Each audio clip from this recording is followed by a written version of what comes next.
গোসবাগের খাদি মনটা খারাপ করিয়া ঘর থেকে বাইরে গেছি না।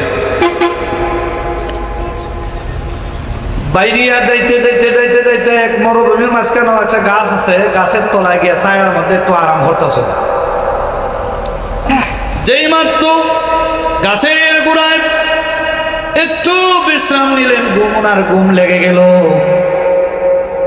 আল্লাহর মহিমা বোঝা যায়।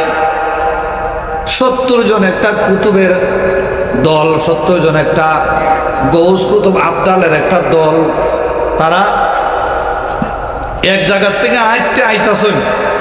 তারার পেটে এত খিদা লাগছে, তারার সাথে কোনো খাবার নাই, খাইবার মতন কোনো কিছু নাই। তারা পেটের খিদায় বড় কষ্ট করতেছেন। হঠাৎ করে দেখেন গাছের গোড়ায় গৌসে পাকের বাবুরসি, গৌসে পাকের কি বাবুরসি ঘুমায় রইলেন। 70 জন আবদাল কুতুবের দল, তারা বলেন একজন আরেকজনকে বলা বলি করতেছে, ওই দেখো আমার গৌসে পাকের বাবুরসি এখানে দেখা যায় ঘুমিয়ে আছে। আমাদের কাছে যদিও কোনো খানার ব্যবস্থা নাই, কিন্তু গৌসে পাকের বাবুরসির উসিলা বানায় যদি আমরা আল্লাহর কাছে দোয়া করি, আল্লাহ আমাদের খানার ব্যবস্থা করে দিবে। তারা সবাই যায়া গৌসে পাকের বাবুরসির চতুর্দিকে ঘেরাও করে বসলেন, গুল হইয়া বসলেন। বসার পরে আল্লাহর কাছে দোয়া করলেন, আল্লাহ আমাদের পেটে বড় খিদা লাগছে, গৌসে পাকের বাবুরসিকে আমরা দেখছি, ওনাকে সামনে নিয়ে হাত বাড়াইলাম, আল্লাহ গৌসে পাকের বাবুরসির উসিলায় তুমি আমাদের খানার ব্যবস্থা করে দাও। দোয়া করার সাথে সাথে দেখা যায় কোত্থেকে জানি একজন পথিক এসে তাদের সামনে খানা নিয়ে হাজির হয়ে গেল। বলি না সুবহানাল্লাহ। গৌসে পাকের বাবুরসিকে তারা ডাক দিলেন, হুজুর আপনি উঠেন, আমাদের সাথে খানা খাবেন। গৌসে পাকের বাবুরসি এই দৃশ্য দেখিয়া তিনি কোনো কথা না বলে আবার হুজুর গৌসুল আজমের বাড়ির দিকে রওনা হয়ে গেলেন। বাড়ির দিকে রওনা হয়ে গেলেন। বাড়ির মধ্যে যাইয়া রাস্তার কিনারায় বাড়ির সামনে যায় দেখেন আমার গৌসে পাক দাঁড়ায়া দাঁড়ায়া বাবুরসির জন্য অপেক্ষা করতেছেন, ইন্তজার করতেছেন। বাবুরসি যায় দৌড় মারি আমার গৌসে পাকের কদমের মধ্যে লুটিয়া পড়ে, হুজুর আমি ভুল করেছি, আমি চলে গিয়েছিলাম, হুজুর আমাকে মাফ করে দেন, আমাকে আমার পূর্বের জায়গায় আপনি আবার আমাকে বহাল রাখুন। আমার গৌসে পাক বলেন, বাবা ভিন দেশ থেকে মানুষ আসে আমার কাছে, মেহমান হয়ে আসে, আমি তাদেরকে যদি কিছু না দেই তারা মন খারাপ করবে। বাবারে তুমি তো আমার পরিবারের লোক, এই জন্য আমি তোমারে কোনো কিছু দিছি না। বাবা তুমি বলো তো দেখি তোমার কি প্রয়োজন। বাবুরসি ডাক দেয়া কই, হুজুর আমি যা পাইছি আমার আর কিছু লাগবে না, লাগবে না, আপনি আমারে মাফ করে দেন, আবার আপনার খেদমতে আমারে কবুল আর মঞ্জুর করে আনেন। আল্লাহুম্মা সাল্লি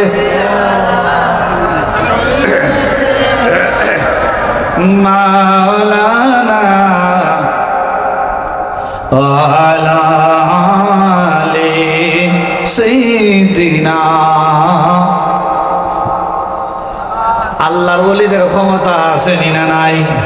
বড় করে বলে আছে না নাই? ইমাম জালালউদ্দিন সুয়ুতি ৭৫ বার দেখলো নবীজি। ইমাম জালালউদ্দিন সুয়ুতি ৭৫ বার দেখলো নবীজি।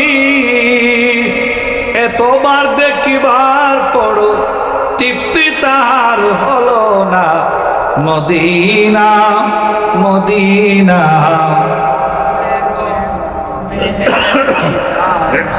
বলো মদিনা।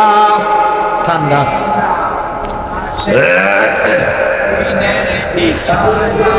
কালো হাফসি বিলালে পাইছে মায়ার নবীকে, কালো হাফসি বিলালে পাইছে মায়ার নবীকে। ইসলামের প্রথম যিনি ঘোষণা দেয় রব্বানা মদিনা।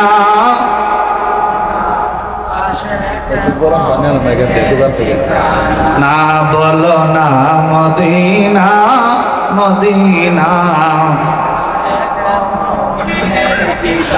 নবীর প্রিয় সাহাবী হযরত আবু বকর সিদ্দিকী বলুন।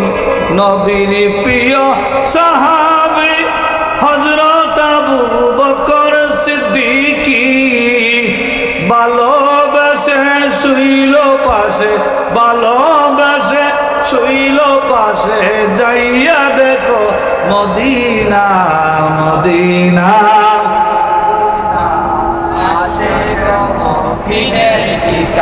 না বলো না মদিনা মদিনা আশিক মুমিনের ঠিকানা। ইমাম জালালউদ্দিন সুয়ুতী তিনি হাফিজুল হাদিস ছিলেন, তিনি আল্লাহর একজন বড় ওলি ছিলেন। উনার জীবনে আল্লাহর নবীরে একবার দুইবার নয় ৭৫ বার আল্লাহর নবীরে দেখছুন। বড় করে বলা যাবে কি সুবহানাল্লাহ। তিনি একবার না দুইবার না, তিনি আল্লাহর নবীরে তিনার জীবনে ৭৫ বার দেখছেন। আমার বন্ধুরা, আমার ভাইরা, ইমাম জালালউদ্দিন সুয়ুতী ওনার জীবনেতে পাওয়া যায় উনি একদিন হাদিসের দরজ দিচ্ছিলেন। হাদিসের দরজ দেওয়া শেষ করে জোহরের নামাজের পরে খানা পিনার শেষ পর্যায়ে তিনি তিনার খাদেমকে বললেন, বাজান আজকে আমার মনটা চাচ্ছে রে বাজান, আসরের নামাজটা যায় আমি খানা খাবার মধ্যে পড়বো জমাতে। সুবহানাল্লাহ। তিনি ওই সময় কিন্তু মিশরের মধ্যে ছিলেন, তিনি মিশরের মানুষ, মিশরে ছিলেন। মিশর থেকে সৌদি আরবে খানায় খাওয়া যায় আসরের নামাজ পড়বেন। জোহরের নামাজের পরে তিনি বলতেছেন, বাবা আমি আসরের নামাজ যায় খানায় খাওয়ায় জমাতে পড়বো। আমার বন্ধুরা, আমার ভাইয়েরা, আমার বাবাজিরা, ইমাম জালালউদ্দিন সুয়ুতী বললেন, বাবা আমি আসরের নামাজ যায় খানায় খাবার মধ্যে পড়বো, তুমি কি আমার সাথে যাইবে? খাদিম বলে, হুজুর নিলে তো অবশ্যই আমি সাথে যাব। ঠিক আছে তোমারে নিব। বলে, হুজুর কেমনে যাব? বলে, আমি যেভাবে যাই তুমিও সেইভাবে যাবে। ইমাম জালালউদ্দিন সুয়ুতী বলেন, তুমি আমার সাথে চোখ বন্ধ করো, তুমি চোখ বন্ধ করো। খাদিম চোখ বন্ধ করার পরে ইমাম জালালউদ্দিন সুয়ুতী তিনি 1 কদম 2 কদম 3 কদম এইভাবে কদম দিতে শুরু করলেন। কদম দিতে দিতে 27 কদম দেওয়ার পরে তিনি বললেন, এবার তোমার চোখ খুলো। 27 কদম দেওয়ার পরে চোখ যখন খুললেন দেখেন খানায় খাবার প্রথম গেটে দাঁড়ায় আছে। আসরের নামাজ আদায় করলেন। আসরের নামাজ আদায় করার পরে এবার খাদিমকে বললেন, বাবা মিশরে অনেক কাফেলা রয়েছে, তুমি ইচ্ছা করলে মিশরের কাফেলার সাথেও যেতে পারবে, আবার ইচ্ছা করলে আমার সাথে তুমি যেতে পারো। খাদেম বলে, হুজুর আপনার সাথে যেইভাবে এসেছি আমি সেইভাবে যেতে রাজি, আমি আর কোনো কাফেলার সাথে আমি যাব না, কারণ এমন ফিরের সঙ্গ কোন মুরিদে ছাড়বে? কেউই তো ছাড়তে পারে না। কথা বলেন ঠিক না বেঠিক? আমার বন্ধুরা, আমার ভাইরা, ইমাম জালালউদ্দিন সুয়ুতী বলেন, বাবা তুমি চোখ বন্ধ করো রে। চোখ বন্ধ করার পরে আবার 1 কদম 2 কদম 3 কদম 4 কদম 5 কদম দিতে দিতে দিতে দিতে 7 কদম যখন দিলেন, 7 কদম দেওয়ার পরে বললেন, এবার চোখ খুলো। চোখ খোলার সাথে সাথে দেখেন মিশরের মধ্যে আবার যেখান থেকে গিয়েছিলেন সেখানে দাঁড়িয়ে আছেন। আমার বন্ধুরা, আমার ভাইরা, আল্লাহর ওলিদের ক্ষমতা আছে না নাই? বড় করে বলি আছে না নাই? আমার বন্ধুরা, আমার ভাইরা, শাহ আবু আলী কলমদর রহমতুল্লাহ আলাইহি নামে একজন আল্লাহর বড় ওলি আছেন। শাহ আবু আলী কলমদর আল্লাহর একজন বড় ওলি আছেন। ওনার জীবনীর মধ্যে দেখলাম রে, শাহ আবু আলী কলমদরের জীবনের মধ্যে দেখলাম একদিন এক মহিলা, ওই মহিলা আবু আলী কলমদরকে প্রায় খাওয়ার জন্য দুধ দিতেন। হঠাৎ একদিন মহিলার স্বামী মহিলাকে বলে, ও আদরের বিবি, বিবিরে শোনো শোনো শোনো, তোমার আমি একটা কথা বলি, আমাদের তো কোনো সন্তানাদি নাই, আমাদের তো কোনো সন্তানাদি নাই। ও বিবি, তুমি যে ফকিরের কাছে যাও, ওই ফকিরকে যায় আমাদের মনের আশাটা একটু খুলে বলো। সাবু আলী কলমদরের কাছে মহিলা যায় যখন বলল, হুজুর আমাদের তো কোনো সন্তানাদি নাই, একটু আপনি দোয়া করেন। সাবু আলী কলমদর ঘরের ভিতরে চলে গেলেন, ঘরের ভিতর থেকে কিছুক্ষণ পরে বের হয়ে আসলেন, আসিয়া বলেন, ও মা, তোমার গর্তের মধ্যে যত মহিলাদের সন্তান নাই, সকল মহিলাদেরকে তুমি দাওয়াত দিয়া অমুক দিন আমার দরবারে নিয়ে আসিও। আমার বন্ধুরা, আমার ভাইরা, এবং 40 জন মহিলা শাহ আলী কলমদরের দরবারে আসলেন। আসার পরে আলী কলমদর একটা ফানের টুকরা টুকরা করে 40টা ফানের টুকরা 40 জন মহিলার হাতে দিলেন, দিয়া বলেন, এই ফানগুলি তোমরা সবাই খেয়ে ফেলো। 39 জন মহিলা একিনের সাথে খাইলো। একজন মহিলা ফানটা না খাই একটা পাথরের নিচে রেখে দিছে। আমার বন্ধুরা, আমার ভাইরা, 39 জন মহিলার গর্ব হলো, সন্তান দুনিয়াতে আসলো।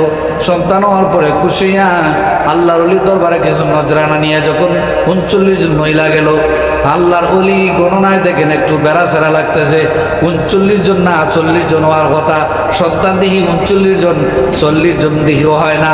আল্লাহর ওলি দেখেন একজন মহিলার চেহারাটা মলিন হয়ে আছে। ও মা, তোমার চেহারাটা ময়লা কেন, তোমার মনটা বেজার কেন, কারণটা কি জানতে পারি? বলে, হুজুর আমার মধ্যে ইয়কিন ছিল না, আমি ইয়কিন করছিলাম না ফানটা না খাইয়া, আমি একটা পাথরের নিচে রাইখা দিছিলাম। হুজুর আমি তো সন্তানের মা হতে পারলাম না। আল্লাহর ওলি আলী কলমদর বলেন, যেই জায়গার মধ্যে তুমি ফানটা রাখছিলাই, যাও ওই জায়গার মধ্যে তুমি যাও।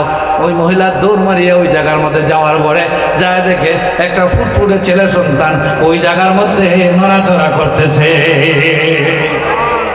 আল্লাহর ওলিরা দিতে পারে কি পারে না? সালাতুন ইয়া রাসূলুল্লাহ আলাইকুম, সালামুন